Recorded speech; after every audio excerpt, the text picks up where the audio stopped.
I lied. I have actually done a performance art thingy before, but I didn't know it at the time. I would not have known what performance art was then. I was just curious and hungry for deep experiences. The first time we met, those pieces by Marina Abramovic and me, was 15 years ago, in a small windowless room at the Centre Pompidou. I was visiting Paris for a week, my first time in Paris as an adult. I was overexcited, a bit hungover, and in desperate need of a nap. That slab of what looked like malachite with its rose quartz headrest looked so tempting. The sign on the wall said you could, and there was no security guard. So I lay down on that green slab in that quiet, empty room and crashed out for about 20 minutes. I woke up to the sound of camera shutters clicking. That was pre-smartphones. A teenage school group that thought I was part of the installation, which was, of course, the point. We were all part of that installation. When I rose, they shrieked and stepped back. I was fit then, completed an intensive yoga teacher training in India less than a year ago, practiced for several hours a day. I loved my body and being in it, and I was in one of the best shapes of my life. Radiant in ways we only realize later when it's gone. Now rested, the second piece was an invitation to play. Yogic backbends, standing splits and impossible stretches, upside down poses and balances, a living sculpture. A guy had come in, carrying a stack of paper and a black pen, and he started to make quick sketches of my poses, letting each sketch slide onto the floor, where the school kids picked them up and scuttled off with them. Beauty I cannot capture, he scribbled on one of them in French. I felt so radically seen, standing on that pedestal, back arched, arms raised, halfway between Saint Sebastian and a pole dancer. Could have gone either way. He was on the run from the security guards all around the museum. Apparently, you're not allowed to sketch at the Centre Pompidou, which he found deeply offensive. I am a citoyen and a taxpayer. I pay for this building. I should be able to sketch as much as I want, where I want. His take, which I loved. I never knew his name.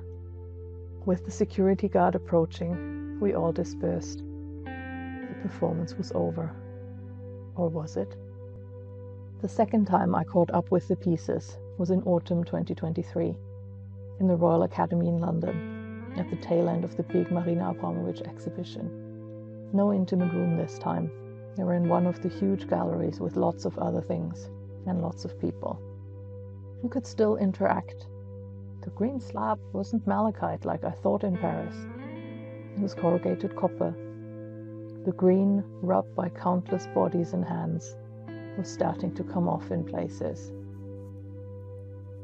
Things have started to come off here too. The body, uncooperative, painful, disabling, often on crutches. Laying down still worked, but I would not have dared to try and sleep then and there. In their own bubbles, queuing for their photo op. No offerings of co-creation like with the guy at the Centre Pompidou. There were plenty of pictures taken, posted, tagged, selfies and in groups. This time, there will be pictures online, all over the gram. Unlike in 2009, which I tried to Google, didn't find much. 15 years ago, I had the experience in the moment. What I don't have is pictures. Performance art is in the moment, with whom and with what is there. That's the whole point. They put a pin in the universe, like cosmic acupuncture. It changes something, and it changes you, and everyone else, whether Instagram is watching or not. I have no record. That moment 15 years ago no longer exists, except in my mind and on some school trip photographs. That body and that shape don't exist anymore either in that way. I live in a different gender and have a different name. I'm also 25% heavier and 15 years older. That day was a bad knee day with lots of pain. The Royal Academy has a walking frame you can sit on, which I often borrow so I can focus on the art rather than mobility issues and pain management. I managed to climb up to the pedestal. It was painful and difficult with my knees. My body had turned from a boundless source of play and wonder to a medical issue that needs managing. The stairs I got were of a rather different quality this time round. That hurt more than my knees did. Art can tell us something about who we are and what is going on with us and in the world, if we let it. That invitation is always open, and that invitation is one of the few aspects of our lives that are drained by time and space. The spirit in any condition does not burn, is the quote from Marina Abramovic.